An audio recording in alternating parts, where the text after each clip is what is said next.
make a provision for the helipads or heliports. But the biggest, now I'm telling you, the Chakkan, as MIDs has come, Pune. Now that I had gone for the private helipads, that there is no site available, even they have to operate only temporary helipad. Such a huge industrial hub, which is the international, that hub, it is for the multinational manufacturing, that automobile companies. And even Mercedes-Benz is announcing that no, there is, any client wants to come to Pune, he will take, will operate from using the helicopter. But unfortunately, the Chakan whole industry is not planned with helipads. So I there's any town planners, the synergy has to take place, that the aviation part also to be taken into account during the master plan. Thank you. Sorry, we'll just take one or two questions very quickly, and can I request the panelists to be brief on that?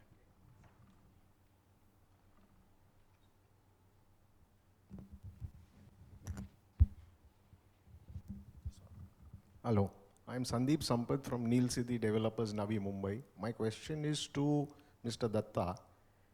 All the flights, as a layman, what I know, they take 15 to 20 kilometers in same direction to land and a same direction to take off. Then why these height restrictions in the areas which are parallel to the airport, air runway? You got my question? Yeah.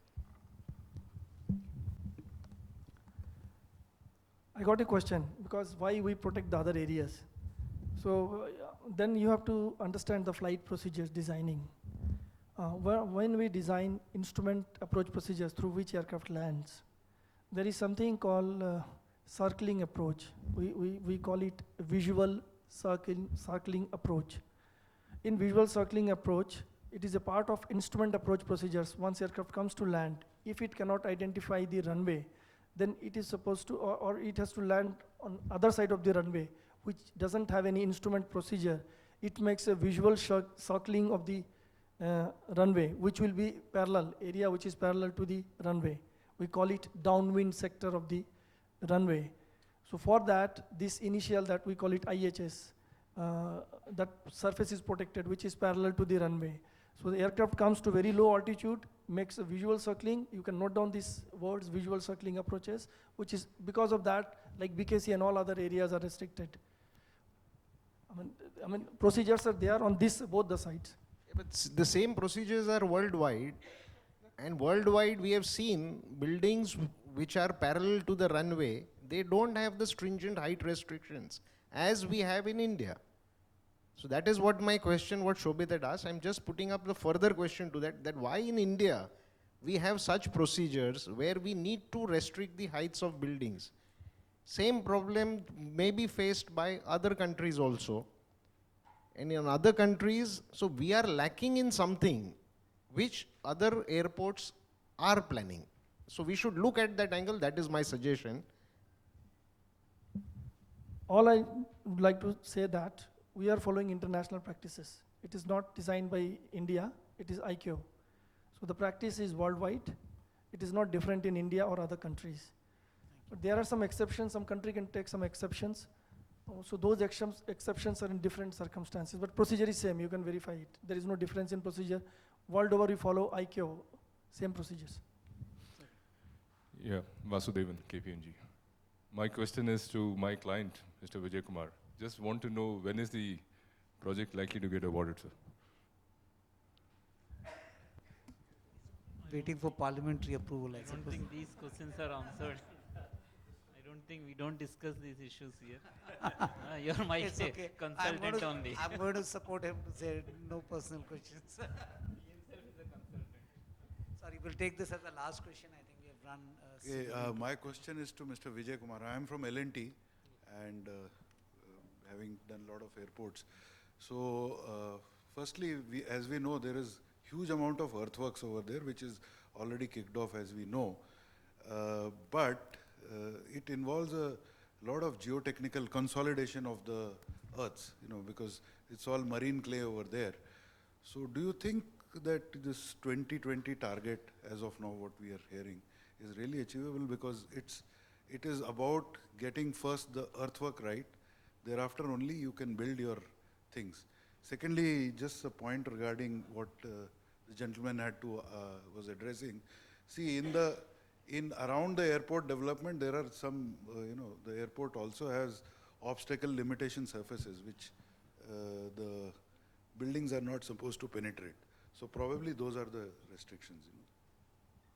Anyway, Regarding the question regarding the land filling works, as you really, I mean, I don't know how much you are close to the project. If you can understand and close to the project, the geotech subsoil profiles will give you an indication that the fillings required are in the range of 3 meters to, let us say, 6 or 7 meters. It's not that filling where you require, and like in Dronagiri and Navi Mumbai, you require 20 meters plus.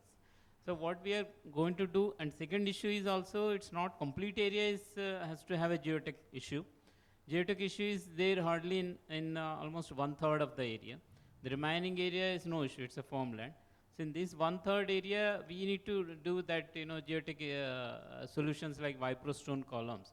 These things are being done, and after the consolidation is going to be achieved, of course, the next layer of works will be taken up. What we are saying is we have proposed 2 runways. Okay, we don't we don't do the 2 runways and then all the capacities. What we are going to do, 1 runway, which can be done in the most possible time, but the concession will choose. There are 2 runways actually, depending upon the accessibility. And he has to provide 1 runway and then 1 terminal. I don't think, because you are from L&T, you know the challenges, how the concessions do that, and you are going to be the main person who is going to head that work. I don't think that, I mean, it will be a challenge. Guys, sorry. Just one last word, because Madam Manjula was talking about that. So height zoning map for Navi Mumbai has been issued. So they can very well plan what height is applicable within 20 kilometers, just for information. So it is available for planning. Thank you very much. With that, I'd like to sort of thank the panel. See, I just want to wind up with the obstacle limitation surface. We are all raising it. See, today that India is what is following totally in line with ICAO, the first part of safety and efficiency of aircraft operations. Now we are as a construction group taking it with the government. That is a secondary part requirement also to be given. Needs of the local needs to be taken into account. That is that what we have to stay at the economic benefits to the neighboring communities, and also that the least interferes with the owners of the property. These are the second part to be considered while making all this airport design and development. So second part, we have to push to the government to make changes. Unless it is, till such time, nothing would happen. Thank you very much, my panelists and all the audience, for taking the time and for a very frank and clear conversation. And we have a round of applause for our panelists, please.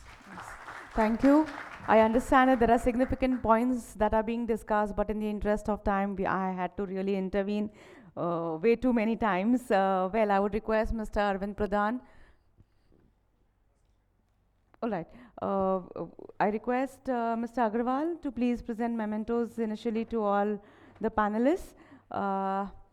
Mr. Datta has received his memento, so has Mr. Mohan Chandra yesterday.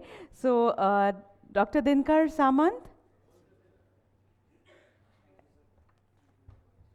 Madam Manjula Naik, and Mr. Vijay Kumar Soma. Thank you so very much. Mr. Pradhan, Director General, I&II Chamber of Commerce and Industry, now presenting a memento as a token of appreciation to our moderator, Mr. Shobhit Agarwal. Thank you so much. We now move on to our presentation on airport logistics